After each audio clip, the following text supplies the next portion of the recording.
ಇಬ್ಬರು ಇಲ್ಲೇ ನಿಂತಿದ್ದಾರೆ ಕೆಲಸ ಎಲ್ಲರೂ ದುಡಿಯೋಂತಿಲ್ಲಿ ತಂದೆ ನಮ್ಮಿಬ್ಬರನ್ನು ಕಾಪಾಡ್ರಿಯಪ್ಪ. ಈ ಬಡ ಪ್ರಾಣಿಗಳನ್ನು ಕಾಪಾಡಿ ಕಾಪಾಡಿ ನನಗೆ ಸಾಕಾಗಿ ಹೋಗಿದೆ. ತಾವೇ ನನ್ನ ಕಾಲತ್ತಿನ ಬರುತ್ತವೆ. ಏನು ಇವಳ ರೂಪ? ಈ ಕಾಡಡಿಯಲ್ಲಿ ಬೆಳೆದ ಈ ಹೂವನ್ನು ನನಗೆ ಸುವಾಸಿತ ಆಗಬಹುದೇ? ಬಂದಿದೆ, ಸಮಯ ಕೂಡಿ ಬಂದಿದೆ.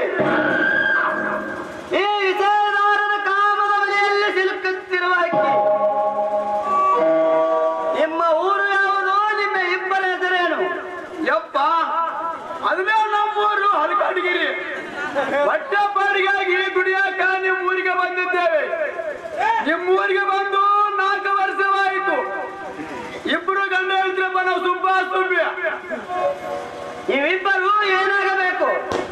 ನನ್ನ ಗಂಡ ಅಮ್ಮ ಈಗ ನನ್ನ ಹೆಂಡ್ರಿ ಅಪ್ಪ ಸುಬ್ಬಿ. ಇವಿಬ್ಬರು ಯಾವ ಕೆಲಸ ಮಾಡುವಿರಿ? ಮನೆ ಕೆಲಸ ಮಾಡ್ತೇವ್ರಿ. ನಾವಿಬ್ಬರನ್ನು ಕಾಪಾಡಿ ಇವಳ ಮೃದುವಾದ ಮಾತು ಕೇಳಿ ನನ್ನ ಮನಸ್ಸು ಕರಗಿ ನೀರಾಯಿತು. ಸುಬ್ಬ, ನಿನಗೆ ನನ್ನ ಮನೆಯಲ್ಲಿ ಕೆಲಸ ಇರುವುದಿಲ್ಲ. ನಿನ್ನ ಹೆಂಡತಿಗೆ ಮಾತ್ರ ಕೆಲಸ ಇರುತ್ತದೆ. ಅಪ್ಪ ಸೌಕರ್ಯ ಹಂಗ ಮಾಡ್ಬೋದು ಅಪ್ಪ. ಮೊದಲೇ ನನ್ನ ಗಂಡ ಓದ್ತೀರಿ ಕಳ್ಕೊತಪ್ಪ ವಾಯಿ ಸಿಗಲ್ರಿ. ಅದು ಪತ್ತಿಗಡಿ ಆ ಉಂಡಿನೇ ನೆನಪಿಡಲ್ರಿ. ಏನ್ ಹೇಳ್ತೀರಿ ಅದಕ್ಕ? ಹಂಗಲ್ರಿ ಅಪ್ಪ, ನಮ್ಗೆ ಗಂಡನ ಬಿಟ್ಟು ನಮ್ಗೆ ಇರೋದ ಇಲ್ರಿ. ನೀವೇ ಕಾಪಾಡಿ ಅಪ್ಪ ದನಿ. ಯಪ್ಪ, ನಿಮ್ಮ ಆಧಾರದಿಂದ ಬದುಕುತ್ತೇವೆ ನಾವು. ನಮ್ಮಿಬ್ಬರನ್ನು ಕಾಪಾಡಿದರಿ.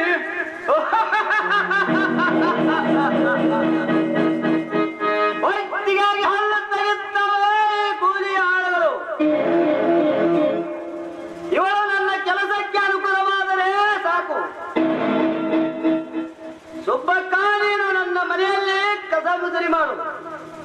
ಈ ನಿನ್ನ ಗಂಡನು ಹೊಲದ ಕೆಲಸ ಮಾಡಲು. ಹಾಗೆ ಮಾಡಿ ಅಪ್ಪ. ನಡಿ ಮಾರಾಯ, ನಡಿ. ಈಗಿನ ಕಾಲದಾಗ ದುಡಿಯೋರ ಗಂಡಸರಿಗೆ ಕೆಲಸವೇ ಇರುವುದಿಲ್ಲ. ಎಲ್ಲ ಹೆಂಗಸರಿಗೆ ಆಯ್ತು ನೋಡ್ರಿ ಅಪ್ಪ. ಸೌಕಾರ, ನೀವು ಮನೆಯಲ್ಲಾದ್ರಿ? ಹಾ, ಈ ಧನವಂತ ವಿಚಾರ ಅನ್ನುವುದು ಗೊತ್ತಿಲ್ಲವೇ? ಗೊತ್ತಿಲ್ರಿ. ಅಗೋ, ಆ ಮಾಡುವ ಮನೆ ನನ್ನದಿರುತ್ತವೆ.